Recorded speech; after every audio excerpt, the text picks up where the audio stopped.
తుఫాను సమయంలో ప్రవక్త సల్లల్లాహు అలైహి వసల్లం గారి ఆచరణ.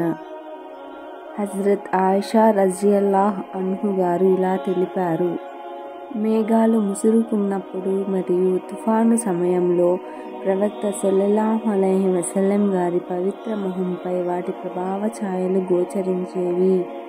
భయము మూలముగా లోపలికి బయటికి తిరుగుతుండేవారు. అప్పుడు ఎక్కువగా ఈ దువాను పఠించేవారు: అల్లాహుమ్మ ఇన్నీ అస్అలుకా ఖైరహా వ ఖైర మా ఫీహా వ ఖైర మా ఉర్సిలత్ బిహి వ అఊజు బికా మిన్ షర్రిహా వ మిన్ మా ఫీహా వ షర్రి మా ఉర్సిలత్ బిహి.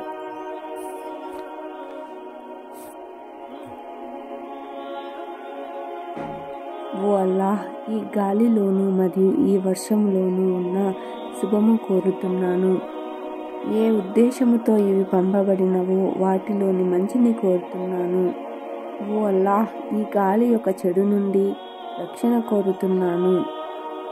ప్రవక్త ముహమ్మద్ సల్లల్లాహు అలైహి వసల్లం గారు ఆయిషా రజియల్లాహు అన్హు గారితో ఇలా చెప్పారు: జనులు మేఘాలను చూసి అవి వర్షిస్తాయని తెలిసి సంతోషపడతారు.